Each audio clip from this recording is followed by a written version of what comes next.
Hi, I'm Nicole. And I'm Monica. Welcome back to 5 Business Rules. Today we are talking about why customer service must be part of your marketing. Yeah, and part of your business, period. Very good point, because quite frankly, you can market till you're blue in the face, but if your customer service doesn't follow up to get things, nothing's going to really happen and you're not going to close any deals. Exactly.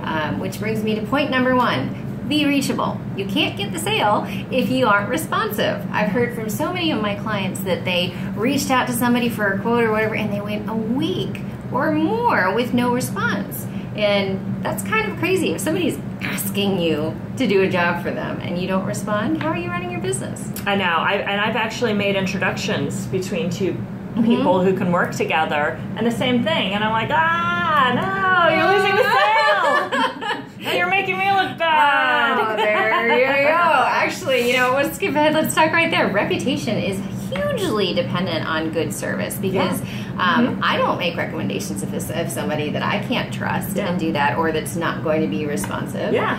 Absolutely. And, customer service has a bad rap because it freaking sucks in this country. Peter Shankman, who's one of my favorite bloggers, authors, he's just a great thought leader. He wrote a book, about customer service. And one of the things that he says is, if you're just one level above crap, you're better than everyone else. It's very true. But think about it. How many times have you gone onto social media and gave a little rant about what somebody didn't do, whether that's on Facebook, whether you actually went to Yelp or, left a full review, reaming the company, that affects their reputation. Yes, it does. Absolutely. So, Monica just brought up a point. Do what you say you're going to do. It is amazing how many times I've gotten raves from my customers because I just completed the work that I said I was going to do and I did it on time. It amazes me how grateful people are when you just do what you say you're going to do. Yeah, so absolutely. Kind of under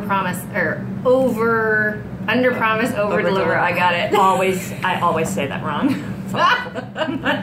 Don't over promise. Don't over promise.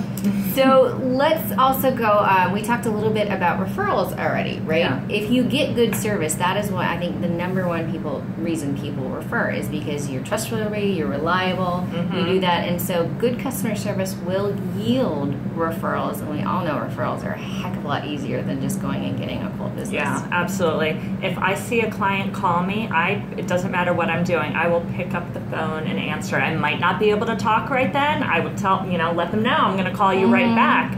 It's huge. It makes such a big difference. The people know that they can reach out to you, that you care, and you call them back. Okay, so then let's also talk about follow-up, right? Because that's the final thing. Not only on what you've promised and what you've done, but let's think about just the simple things of going to networking events, right?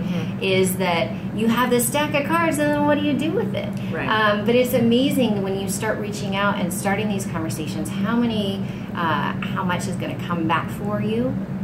And I don't know how it's going to Well, no, but if you meet someone, you have a conversation with them, you need to follow up immediately and keep that conversation going, because it's so easy to let that thread just fall off. Then why did you go to the networking event? So yeah, follow up is very, very important. Same thing with proposals or what have you. You'll have a great conversation, put out a proposal, and then somebody just disappears. And because you never know what blew up in their life that they didn't get back to you. And so just keep yourself top of mind, because there's studies out there that it's really sometimes it's just the first vendor that calls that gets the job. That's interesting. So if you need help on how to implement some of this stuff or just want to talk things through, don't forget you can call us all the time. I'm Nicole Krug, digital strategist with Social Egg. And I'm Monica Jansen, head kick-ass copywriter and strategist at Jansen Communications. And we can absolutely help you with any aspect of marketing. Absolutely.